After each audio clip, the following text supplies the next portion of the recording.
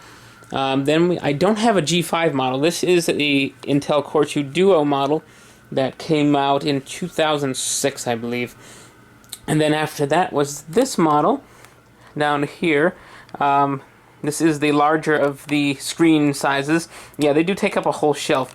Then after that model came this model. I actually have multiple of this model.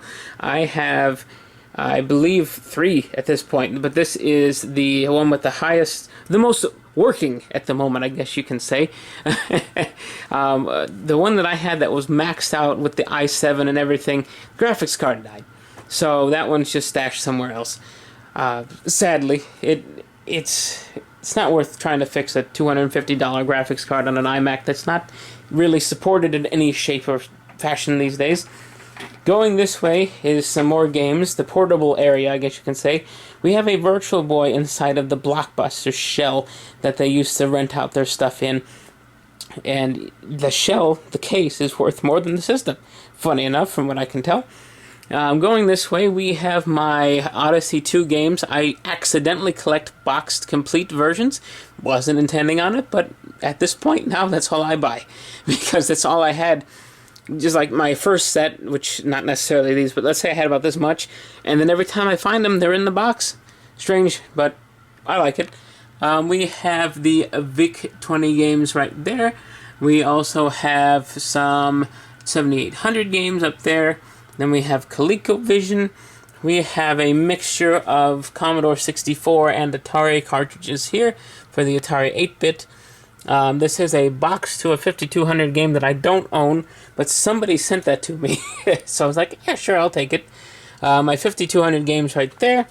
Then down here we have a mixture of boxes from Intellivision. We have 7800, we have 2600. Funny enough, this tower toppler, which, yeah, I toppled that tower, came new in the box from Amazon. They were still selling brand new 7800 games within the past 10 years. I don't know if it's still there now, but it wasn't that long ago when I bought that. Then we have all my 2600 games there, and we have all the Intellivision games over here in the corner. Going down, we have the portable systems. We have multiple Game Boy Advances. We have DS's, DS Lites, DSi's, 3DS. We have the original Game Boy was one in that box, in that case back there too. Game Boy Pocket, Game Boy Colors in there, 3 different SPs. I custom painted that one. We have a Game Gear standing up there. We also have a boxed, the backlit version of the SP. I don't use it very much. When I opened it just to make sure that the battery wasn't going to explode, and the battery was going to explode. So I took the battery out and I just stuck it back in the box. Then we have the Lynx, which is inside of here with a bunch of loose games. I have, wrong direction. We have 2 boxed Lynx games right there. which just kind of gets stuck there. We have my weird portable shelf, which includes the Playdate, the Thumbie, and the Evercade right there. We have my Steam Deck. That's in, I believe, that one right now. And there's like a larger case for it, as well as some extra parts and things. This shelf just has an Apple TV and a Google TV, because I used to use them in the theater, but I've taken them out. That's just chargers, and that's just a duster. So let's keep going. Down here we have, I'm going to try to sit so I can get a better angle. Yeah, maybe it wasn't a better angle. We have all the DS games that are right there, and then we have the 3DS stack right there. Down the center we have a big pile of PS2 games, as well as the rest of them. And then up here we have the PSP shelf, which they just happen to fit on one shelf. And then we have the Vita games right there, as well as the PSP and the Vita. And then we have all the PS3 stuff, which is kind of blocked by that thing. But yeah, they're all right there. Top shelf, well, second to top shelf, we have Genesis loose games here. And we also have my TurboGrafx 16, very small collection. There's one repro. This is what they look like. I made a video on this. And then there's a couple of real games back there. And then we have my Sega CD stuff. Half of them, more than half of them, are repros that I actually made. All of these ones that look kind of the same, including the ones that just have these labels. But there are some real games in here. Sonic CD's real. This one here is real. Double Switch. It was hard to read it from the side. Batman Returns is real. And I know there's a sewer shark somewhere in here that looks like it's one of my... Yeah, this one. This does have a real game in it. The store I bought it from actually made the same thing. Yeah, they had the same idea. So then we have the Master System stuff here, including one HuCard game, some loose games, and then my 32X games. Yeah, a friend of mine is trying to make me some shells, because I have behind here some 32X repros that I did a video on, and we're trying to change out the shells so they match better here. So we're working on that ever so slowly, but no rush. We have the 32X box games, and we also have the boxed Genesis stuff here. Moving away from this section, if I can do it without falling over, I have a gumball machine that takes pennies wearing a top hat. Yes, they like wearing a top hat. Yeah, I wore that in a video and I just stuck that there. And then here is my MAME cabinet dresser. This is made out of a Walmart dresser that I stuck a TV in, and a trackball, and some controls. And yeah, it plays, it's got like 5,000 games in it. Most of them I don't recognize, but yeah, I do have wheels support at this point, and eventually I'm going to get light guns that'll work on there. That's for another day. I do have my figurine cabinet. Here's some of the larger items on the top. There are some handmade things there, like the Kirby and the Yoshi and the Mario. And, oh, and the Weedle, can't forget the Weedle. Yeah, those were hand crocheted for me. I got some more boxes of random things, including some of the cell phones that are in here. There's a wide variety of iPhone boxes, as well as some iPhones that are in there. It used to be only iPhone up until about 2017. I did make a video on that too, until I switched to Android. We have, Donkey Kong figures, some more wool Yoshis. Let me see if I can find... There we go. Apparently these Crash Bandicoot figures, if you can see them, are worth a lot of money. So, I didn't know that. They were from when I was a kid. I didn't buy them. They were given to me for like Christmas and things. So, yeah, sometimes it works out. Here's my Odyssey box, as well as my Commodore 64 box, and all of my board games. This whole thing is just board games. I have 3 different copies of the game, sorry.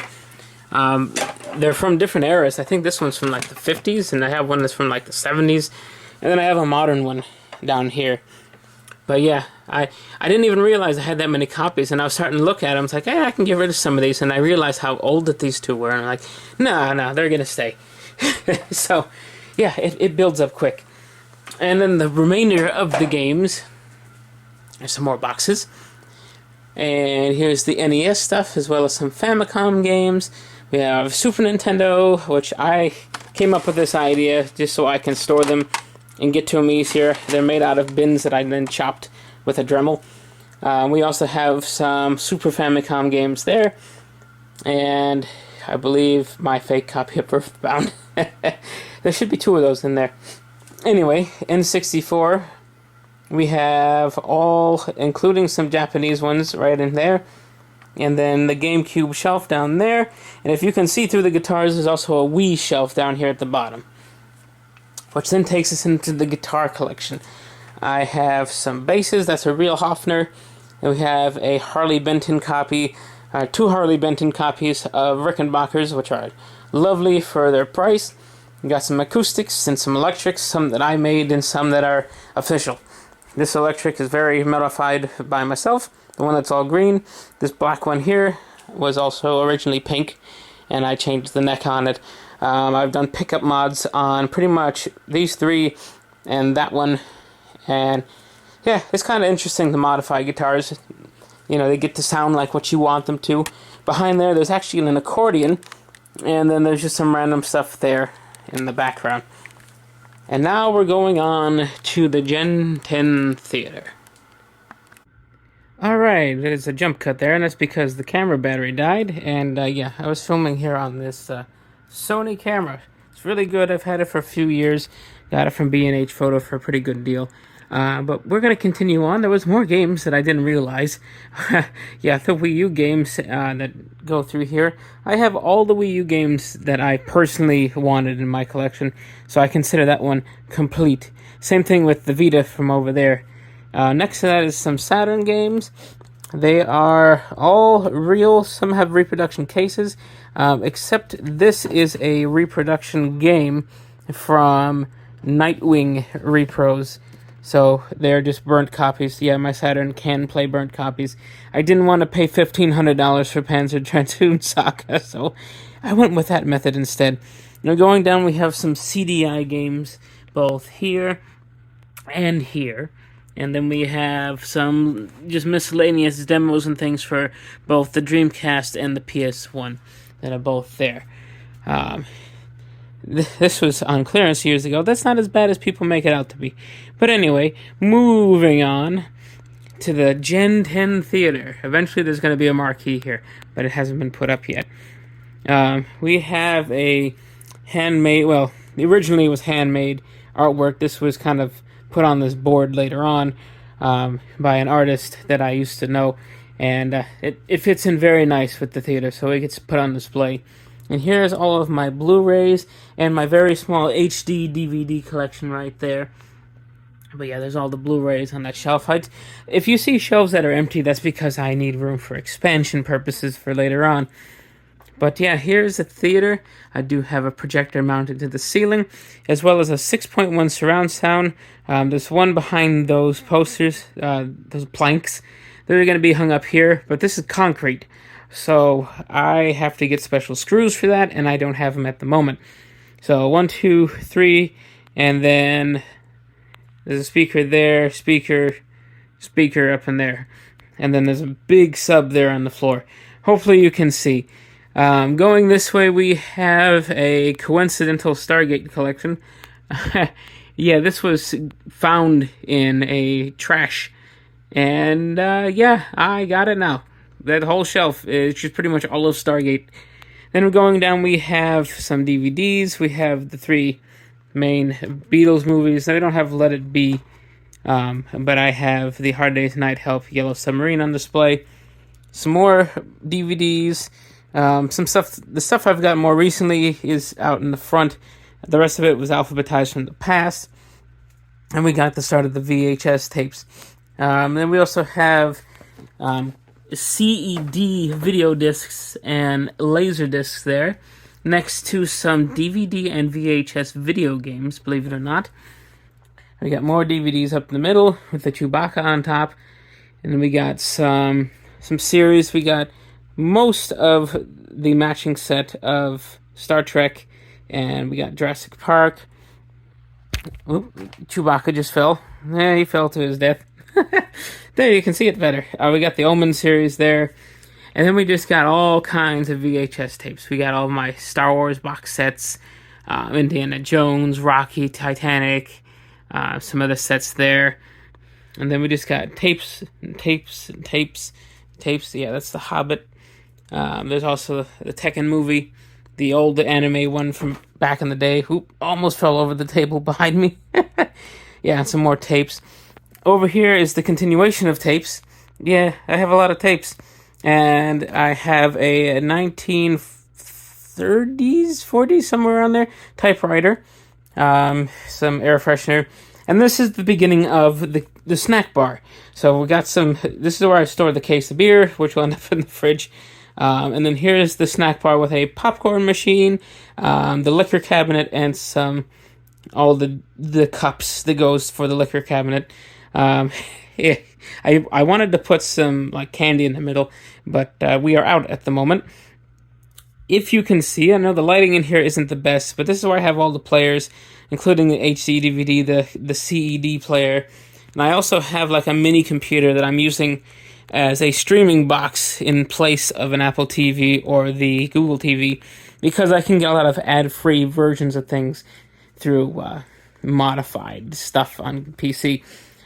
This eventually is going to have a full like tablecloth over it, because I'm using this for extra storage. Under here, nothing important really there. A mini pool table gets to go there, and then just kind of like a side table, nothing too fancy there. And then we have my library corner. This here is just like the duplicates that need to go away.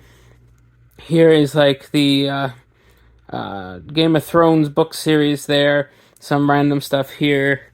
Some of my wife's books are in the top half. And then I have my Star Wars shelves of all the EU books. There is some Disney stuff in there too, but like, if you can see, it's hard to see. There's like X-Wing series, Thrawn series, there's a bunch of different series. And then we have some more books up here in this little top container. I have all the Harry Potter series right there. I got some books from the 1800s right there. All of the Wizard of Oz books are right here. And just some random other stuff. So yeah, the only other thing that really isn't in here, there's a foosball table in the other room. But that's pretty much it. I'm going to do little individual collection videos in the future where I can show off the records more in depth, or the different game collections more in depth. But yeah, this used to be a porch, if you believe it. I had it enclosed with the windows, and then I put in the roof, or the ceiling, and the fans, and the lights, and the flooring, and air conditioned it. So now it's usable for all this stuff. And I hope you enjoyed, and I'll see you in the next one.